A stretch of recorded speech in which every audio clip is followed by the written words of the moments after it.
So thank you for attending Applying Technology to Green Burial, our peer-to-peer forum with Nick Timpe.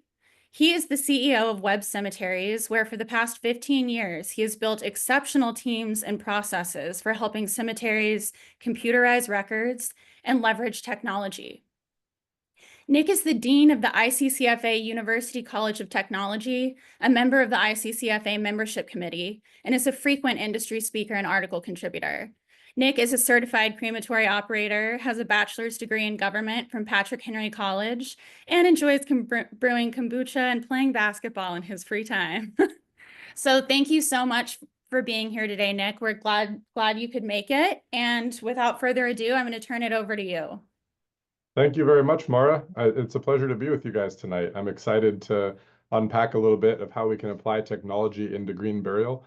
I appreciate the intro and I'm excited to look at this topic together. So as we dig into this, I think one thing that's important for us to look at as cemetery professionals is the type of technology that we're talking about.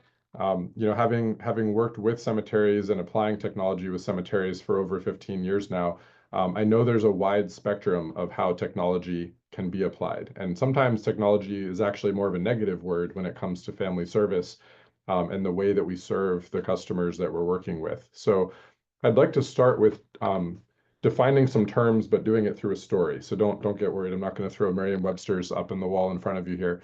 But looking at how technology is applied with other local businesses, I think will help set the bar for what we're trying to do in funeral service and cemetery family service.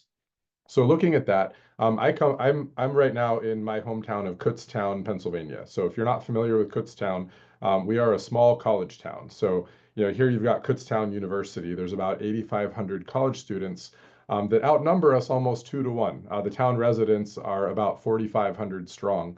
But because of the college, we're able to have a nice main street with some good vitality. We've got some nice shops and restaurants and that kind of a thing because we have that seasonal flow of college students coming through the town. And it's always interesting to me to look at how those local businesses interact with their customers and particularly how they apply technology. As a small college town surrounded by a large farming community, as you can see in the picture here, we don't really have a whole lot of chain shops and restaurants directly in our town. But a few years ago, the first Dunkin' Donuts opened up in Kutztown. And at first, it was kind of similar to any of the other local shops and restaurants. You'd walk in, get to meet the person behind the counter, they'd become familiar with your order, that kind of a thing. But a couple years ago, something happened where corporate pushed a new idea of how they were going to apply technology.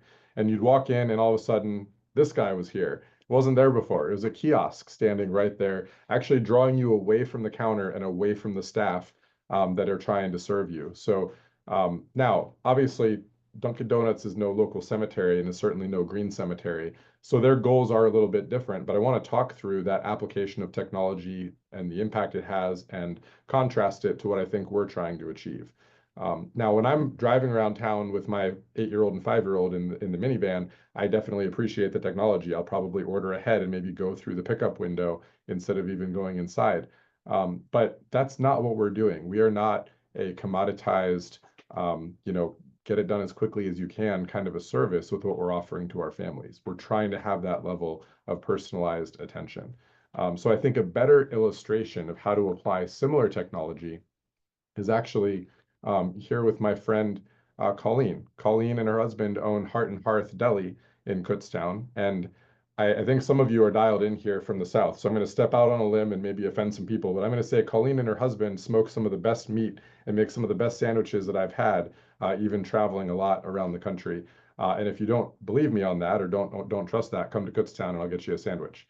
But Colleen in her shop uses technology, but she uses it in a way to actually connect better with her customers, to get some of the extra steps out of the way, but still have that face-to-face connection. So you go up to her counter and they've got the big chalkboard of all of the specials they have that day and the sandwiches and salads they've made. And you can make your order and she's punching it into her point of sale system so it can go into the system and show the person in the kitchen what you're going to be ordering. So they have that technology. They've got their list of specials and their menu on the website as well. So it's there, to help enhance and smooth out that service to the customer. You're not having to listen to her read off the options, directly to you. But the technology is not standing between, them and their customer. It's enhancing that experience. And I think that's what we are trying to do in funeral service when it comes to applying technology into green burial at our cemeteries. So what we're going to do today is look at how we can apply technology into several different steps of the family service process and how we can apply it into the day-to-day operation for record keeping, inventory, that kind of a thing. We're not going to look at particular platforms in any kind of detail. We're going to more look at the concepts of what can be done and look at examples of how some green cemeteries have done these things. And to really underscore why this is important, I'm just going to put one statistical slide on the screen. We shouldn't really have to look at a whole lot of other numbers. But this is some data around the burial trends in the United States in different regions of the country. And this data actually comes out of our database. We've got many cemeteries using the Web Cemeteries platform to manage their daily operation, their burial schedule, all that kind of a thing. And these are some anonymized stats just in different regions of the burial trend year over year. And you can see the spike we had of burials across the country during COVID, but then year over year, we've had a declining burial trend, which I think just underscores the need and the urgency as a profession for what all of us on this call are doing, for pursuing new options for families like green burial, and also for pursuing how to utilize technology and in how we offer those options. I think both of those are just two of the puzzle pieces of how we remain relevant and demonstrate the relevance that we have as a profession. So I'm excited to unpack that today together. We're going to look at several different stages of the family service process and look at a couple illustrations of each of how we can apply technology into what we're doing in a green cemetery. So looking at these stages, obviously we won't have a family to serve unless we prospect and get the word out about what we're offering, who we are, where we are in the community, and why what we're doing is relevant. So we're going to look at how to use technology with our prospecting. And then we're going to look at how do we present these options to families, how do we document this and take care of our record keeping and the sales contracts and payments and all of that. And then how do we serve the family, through the life cycle of that relationship as they come back to visit, as they need help finding loved ones, as they're making requests on maintenance and things like that. And then following up, making sure that we're maintaining communication and contact with the families that are in our care. So those are the steps that we're going to look at together today, starting with prospecting, which is really coming down to it, just educating our audience. How do we communicate what we do and what we offer to the families that are in our community? And for that, we're going to take a quick look at the website for a hybrid green burial cemetery. So Gethsemane Cemetery is a Catholic cemetery, actually near where I am here in Pennsylvania. And they're certified by the Green Burial Council as a hybrid cemetery. They have a large area that is a traditional cemetery, and then some newer areas from the past 10 years where they've opened up some natural burial fields for their customers in the community. And I just want to highlight just some of how they present that option to the family on their website.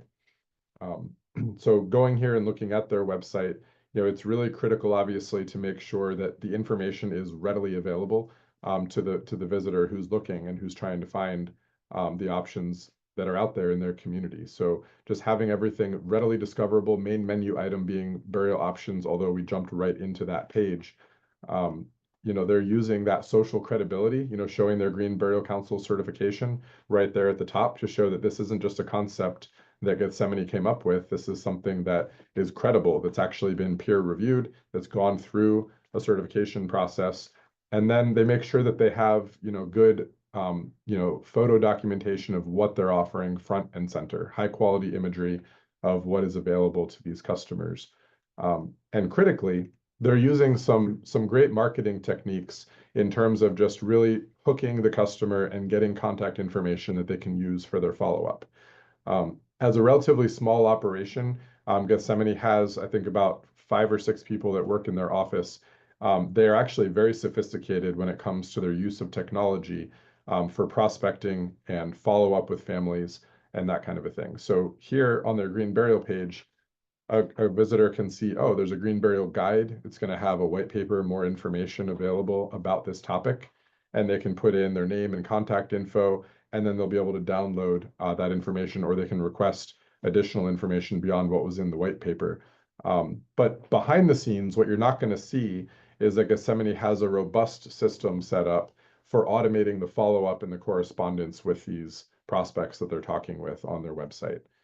So popping back into the actual slide deck here, um, Gethsemane in particular is actually using Pipedrive as the CRM behind the scenes, but they have a lot of automated follow-up that's happening with the families they interact with online. They're running a lot of social media marketing and advertising, Google AdWord marketing and advertising, and we're all familiar with these concepts. But essentially, they're paying a small amount each month to be automatically put into people's social media feeds, automatically ranked at the top of Google when people are searching for relevant keywords. But they're not stopping there. They're much further automating that follow up with families. So we're all familiar probably with the idea that a CRM can be used for documenting correspondence. What many people might be aware of but are probably not using is the ability to actually automate that follow-up with the family, where you can create what's called an email sequence. So if somebody inquires about green burial on your website, you can have a pre-designated sequence of emails that you've put together that include, just information in the body of the email or attachments or videos. That will step them through a conversation with you via email. And what's cool about that is today, the technology behind these sequences is intelligent to the point that if the customer ever responds to that email, it will stop the sequence. It's not going to feel like they're just getting this auto barrage of information, regardless of the fact that they're trying to talk to you. If they actually respond, it stops the sequence and lets you know you have a response and you can begin engaging real time with that person to take the conversation offline and into the real world. So that kind of automation can really help quite a bit with just staying in front of people who have even a mild level of interest in what you're doing. And there's a lot of applications that are available for that today. So HubSpot is another CRM. Drip is a platform that specifically specializes in the text messaging, similar to what I talked about there. And then Slick Text is another one that's more a text-based application. Texting today gets a tremendous amount of response from consumers. So that's a little bit about some of the automated follow-up with the family. Another key aspect of that is just making sure that your team is available and accessible to the people that you're trying to meet with. And I know a lot of cemeteries are running a lean team. There's not necessarily several people deep that you can just book appointments with on the staff. So there are some booking tools that can make actually quite a surprising difference and impact in what you're able to do when it comes to meeting with families. We've all probably used something like this, even if we've been on the customer side of trying to book an appointment with someone. But what you may not know is the actual effectiveness of this in increasing the amount of interaction you can have with your community. I was talking with a firm recently where they were just looking for ways they could optimize that process and be more available. They constantly felt like their calendar was full with, the services that they were doing and the people they were already meeting with. So they just published a calendar where someone could go onto their website and click on open meeting times that were open on the schedule and book their own appointments. And they doubled the overall number of appointments that they were having with the public and increased their overall sales by about 8%. So that made a huge difference. And there's different ways of using these different types of applications. If you're already using one of these, I would recommend experimenting with how you're using it. It takes about 30 seconds to update the form settings on your website or the invites that you're sending out in your email for people to book appointments. Try out what works best for you and best for your target audience. One thing that I saw with working with a cemetery was that, at one point they were just sending out their calendar link. Hey, here's my calendar. It's open. Just book whatever you want to. Sometimes too many choices makes it harder to make a decision or makes it harder for the person to go check their own calendar of what's actually available.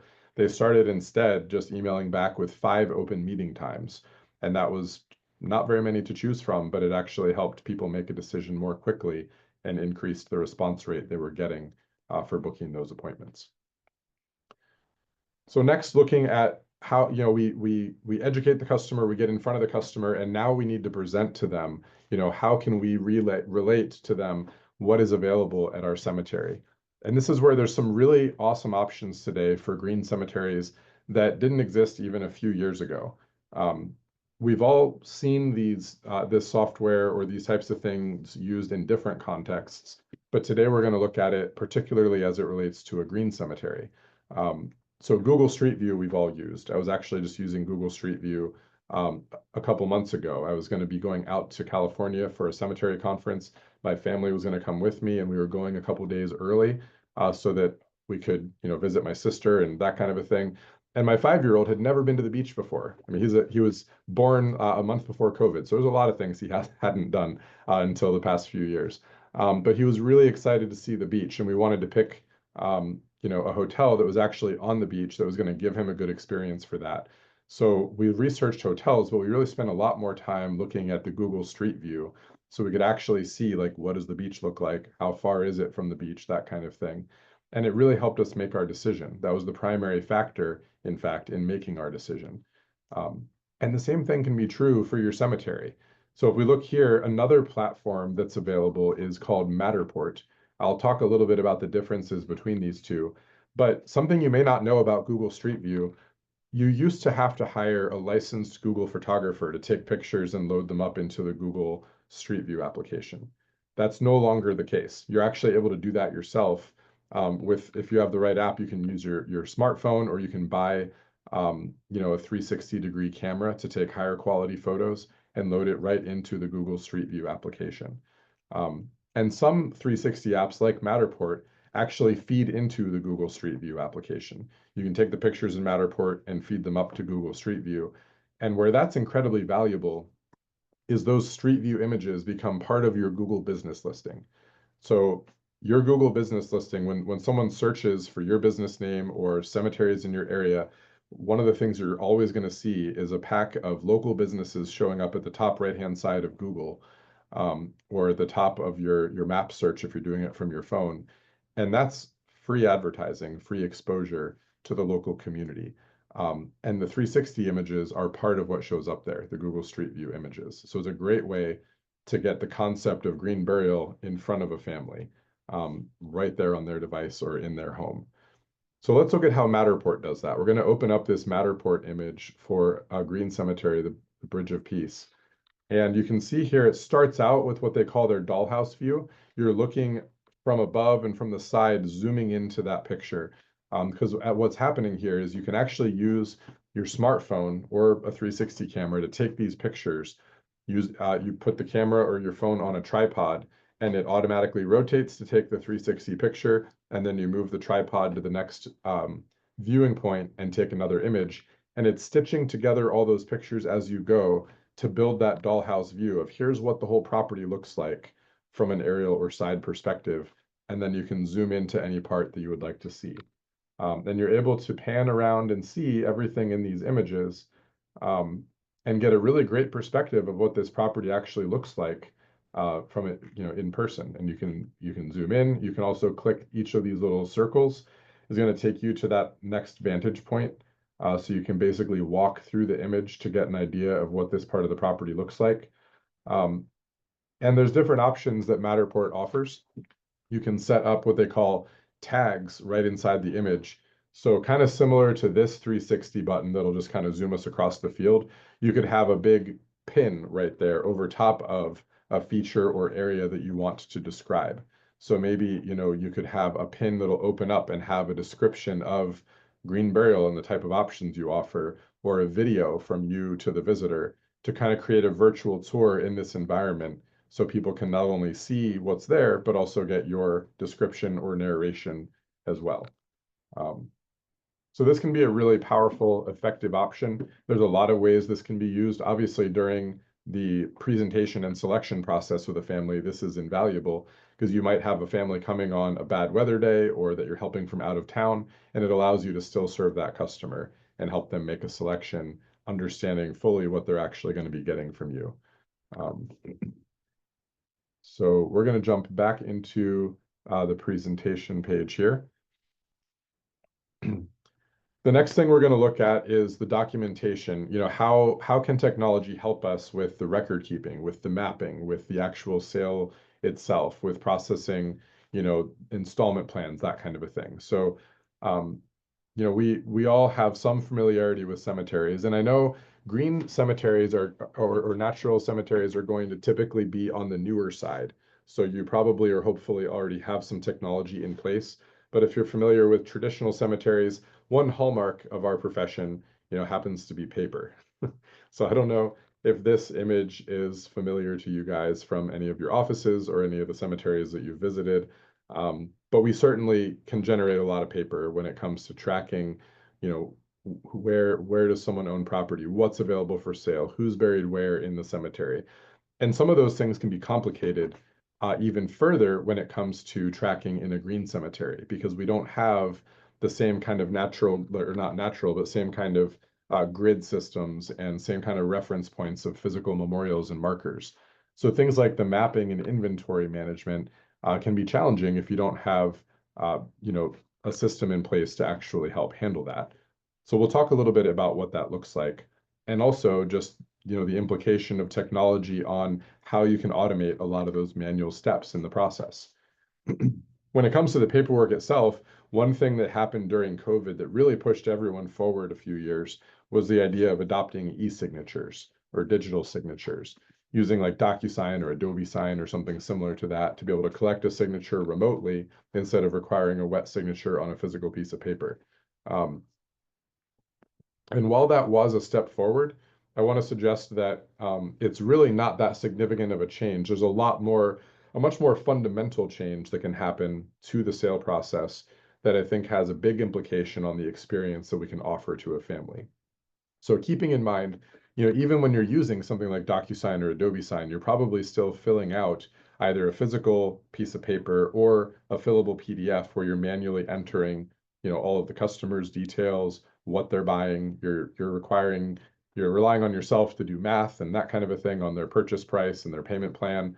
And at the end of the day, it's still a fairly manual process accepting the receiving the signature. Now, keep in mind, in the context we're all working in as local cemeteries, is the bar has already been set by the other businesses that they're working with. So, the consumer is used to going online and having a very straightforward, simple shopping experience. I'm not suggesting we want to be Amazon, just like we don't want to be Dunkin' Donuts, but we do want to be a little bit more like Colleen with the barbecue joint. So, being able to make the selections on the screen with the family, having a truly digital sales process, looking at what that sales process actually encompasses.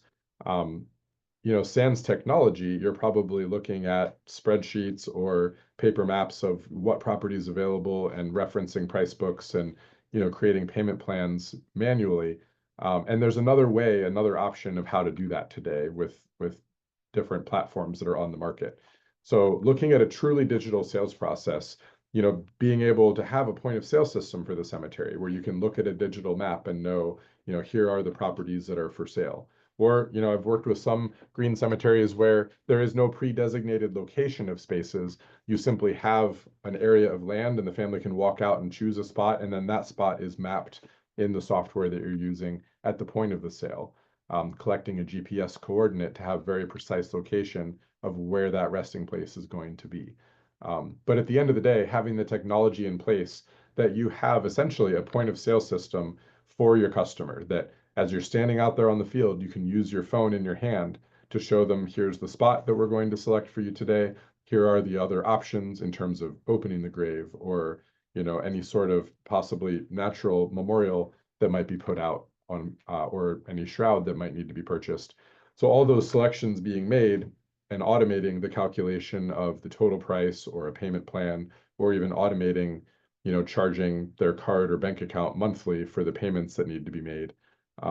All that's possible today, and then having it automatically update all the records in terms of your burial registry, your website for families finding loved ones, and all those types of things. So having a single place to enter that information at the point of the sale with the customer and having everything percolate where it needs to go from there. So as you're doing that, something that's important to consider is how are you going to handle the mapping and inventory documentation for the cemetery? This is another Green Burial certified hybrid cemetery in the Philadelphia area, Laurel Hill Cemetery, and they have their Nature's Sanctuary area, which is pinned right here on the map. Just to, give us a platform for talking about different options when it comes to how you map a natural burial area. So as I kind of alluded to earlier, there are several options of how you can implement digital mapping.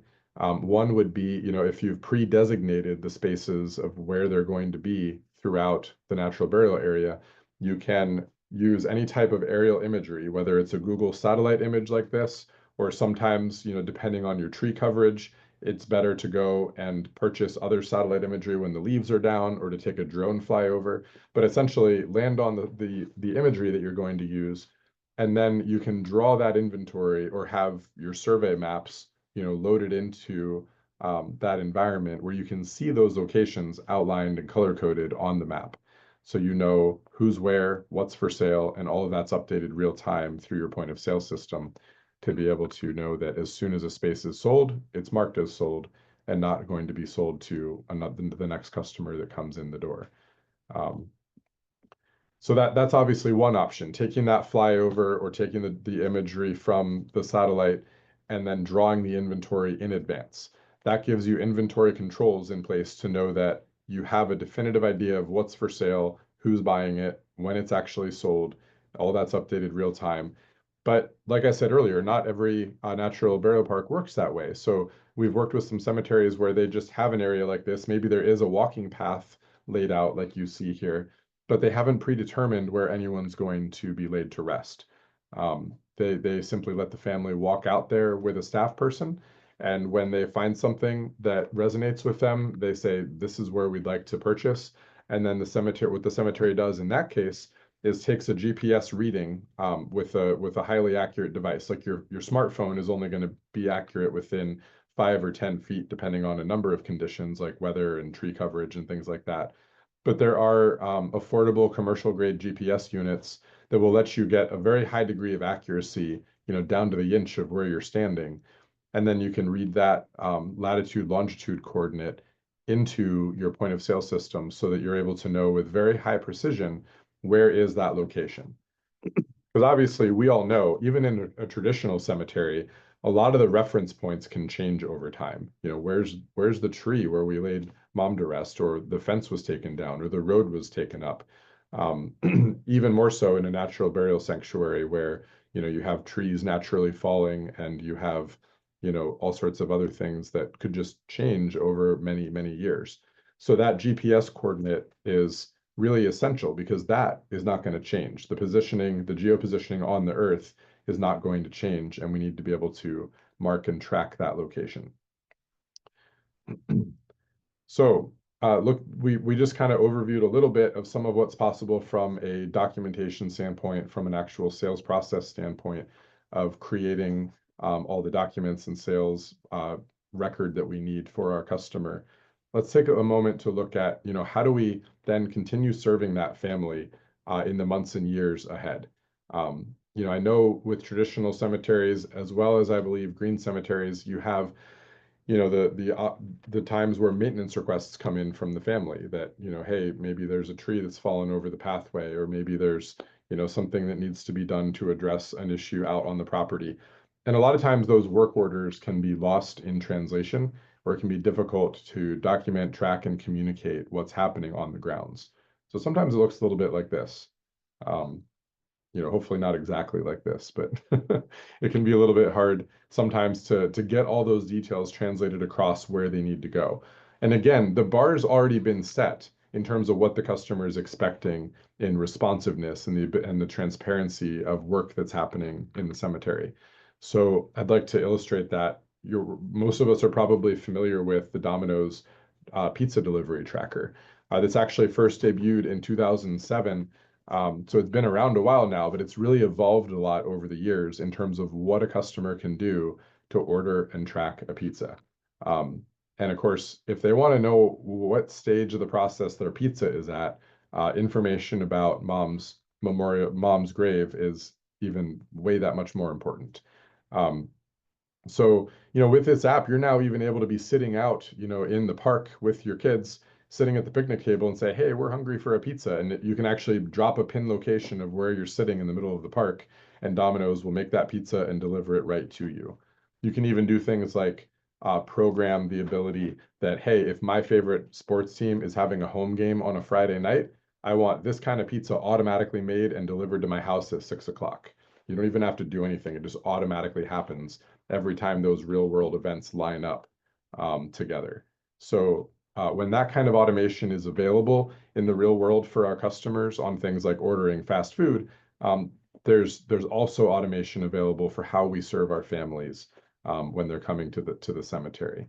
So looking at just the idea of automating the work order process, being able to have some kind of tracking system around the maintenance requests that are coming in.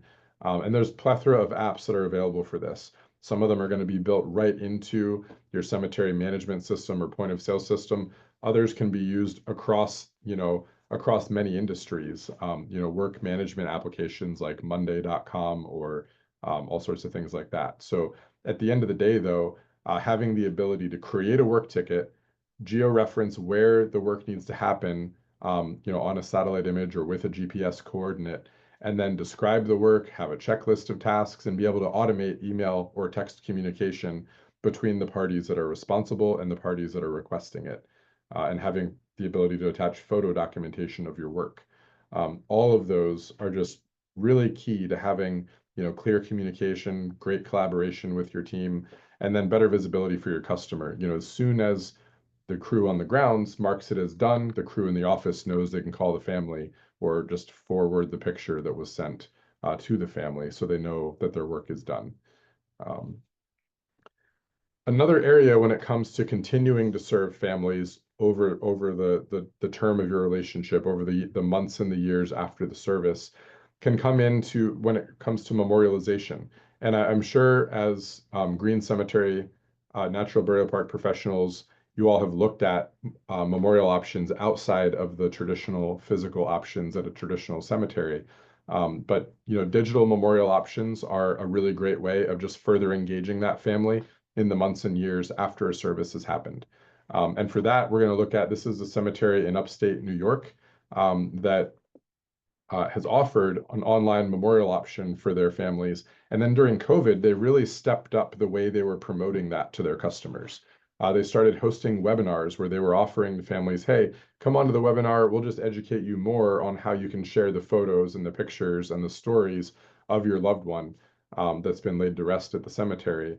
And we'll help you, with some questions to interview you a little bit on telling those stories and really just fleshing out the information that you would want to share.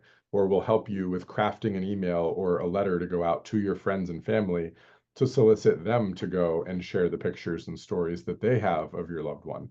And they were averaging about 36 registrations, 19 attendees on this monthly webinar. And after a certain number of months, they had over 500 people register and more than half of them actually attend those webinars. And that's just one way of promoting that kind of memorialization. And I think, at a green cemetery, you've got the opportunity to have a heightened level of interest in something like this because the family doesn't have the traditional memorial options that they would with a physical memorial in certain cases. So looking at cemeteries that use online memorialization, even traditional cemeteries, we've seen some cemeteries have up to 37% of their families actually participate in an online memorial, where it's more of a storytelling approach than, the funeral home is posting an obit and letting people share condolences. That's distinct from this idea of really helping the family tell the story in the months after that service has happened. So the last thing we're going to look at here is just a quick concept by way of follow-up with families. And I wanted to share just a quick strategy that I've seen work very, very well at a couple of different cemeteries. I don't actually remember which one. This was a different cemetery in New York, I believe. I don't recall which one it was. Obviously, from the picture, you're going to see this one happens to be a traditional cemetery, but the concept applies just as well to a natural cemetery. What this cemetery will do is after the service has taken place and the family's gone home, that following week, a representative from the cemetery will either send an email or even record a short video, depending how you want to do this, but essentially convey the message to the family that, hey, this is Nick from the cemetery. I just wanted to check in with you after the service last week. I wanted to let you know that we're here, if there's any questions or anything that you need help with. I also wanted to let you know that I checked our records and there are a couple of, and I've placed a couple spots on hold for your family because we do have a couple available spaces nearby where your loved one was laid to rest. And I believe you have a right to that before anyone else does, if that's something that you're interested in. So right here in this picture that I took, I've indicated where the spot is that I've placed on hold. If you or anyone in your family would like more information, simply respond to this message and I'd be happy to answer any questions that you have. And you could have just a picture like this you've taken with your smartphone, and your phone will let you annotate that image. You can literally draw an arrow to the spot that you want to highlight or circle it on your phone, and then text that or email that to the family, or take a short video of yourself walking, the trail or walking the field and showing them what it is that's available. So I've heard really great feedback from families that if that's messaged appropriately, it does not feel salesy. It feels like a service call that you're actually bringing something to their attention that's important to them and giving them an opportunity to do something about it if they'd like to. And you're using the technology to give an excellent visual and follow up for that as well. So just in quick recap, we've looked at how we can apply technology into several areas of the family service cycle with our green cemeteries, prospecting, presenting, documentation, serving, and then also following up with the families. I'll just highlight one other quick thing as a quick sidebar. You heard Mara mention at the beginning that I'm the Dean of Technology with the ICCFA University. That university is held every July in Atlanta, Georgia at Emory University. There are 7 different colleges that you can choose from, or I'm sorry, 9 different colleges now that you can choose from, focusing on different topics of funeral service and cemetery design and maintenance and sales and marketing, and of course, technology, going in much more depth on all these different topics. So I'd highly encourage you to go to the website and look at that as an option. And then with that, I'll put my contact information here. If anyone does have any questions, I'm happy to get in touch afterwards, or we do have a few minutes now, I believe, for questions as well.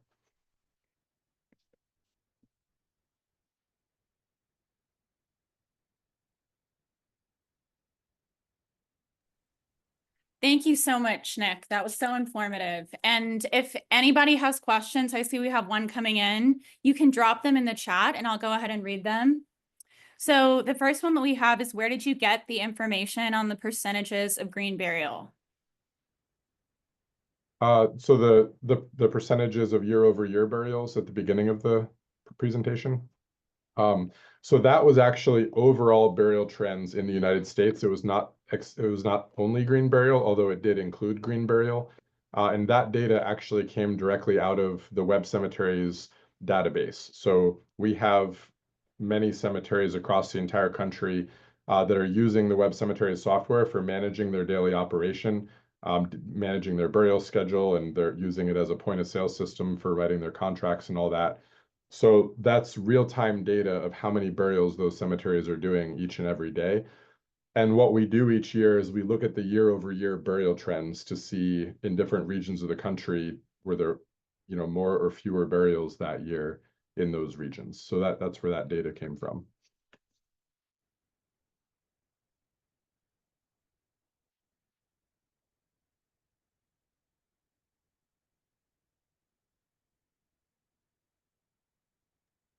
And do we have any more questions? We'll wait a couple minutes and give you time to drop them in the chat. Nick, we also wanted to mention that the GBC is actually going to be at the ICCFA University in the Operations College this July. So we will be seeing you there. And I hope that others here might join us as well. Fantastic. Now I look forward to seeing you guys there. That'll be a lot of fun. Yeah, if you haven't been to the university, just to give you an idea while you're typing your questions there, the format is truly unique. I personally go to about 20 different cemetery events throughout the year, like different conferences and state and regional events and whatnot. And the university is really very different than any of those, because what you have is 4 days of all day deep instruction on the topic you've selected. So there'll be 4 90-minute classes each day. And a lot of those include hands-on activities and exercises. But then outside of those instruction hours, there's a lot of structured networking time. There's like a trivia night, a bowling and cornhole night, that kind of a thing, where you're right there with 400 other cemetery and funeral professionals able to network and go back with really valuable relationships.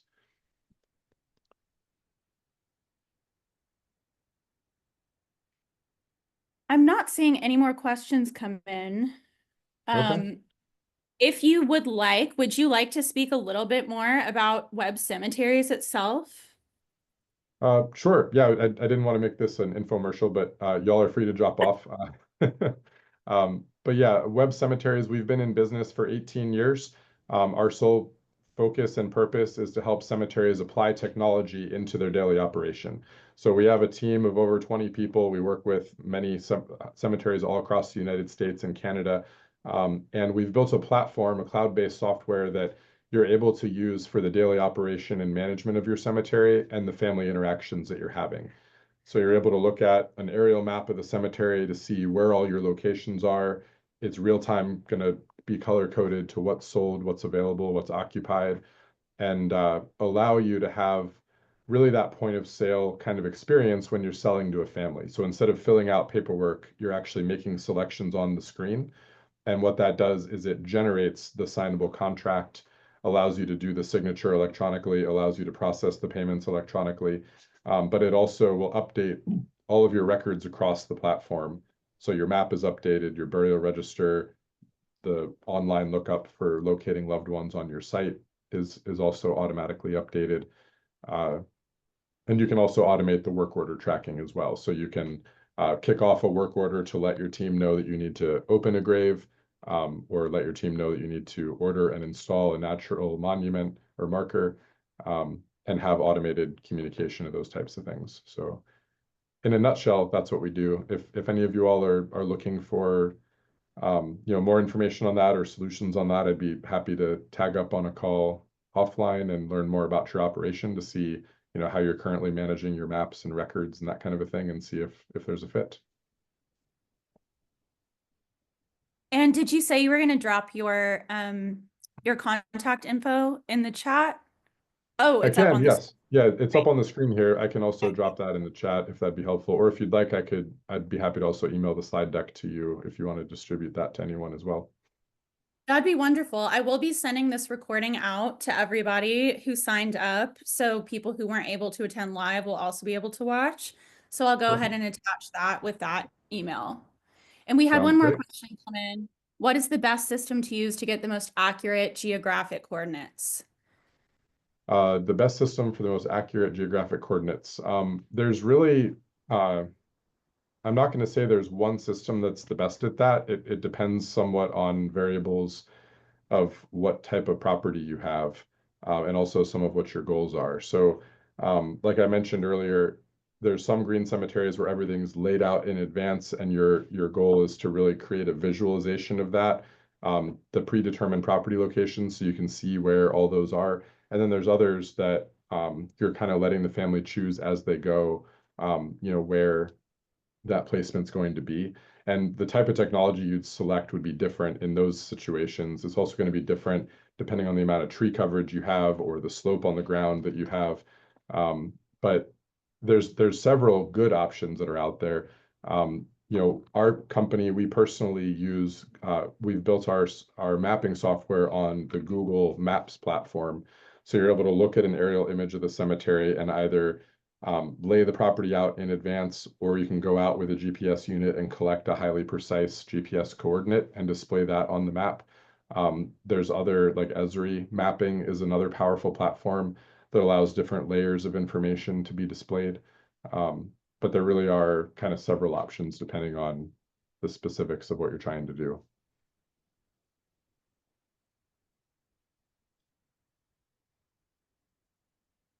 All right. Well, I believe that is all the questions that we have then. So I think we'll go ahead and end a little early. All right. Nick, thank you again for your time. This was incredibly informative.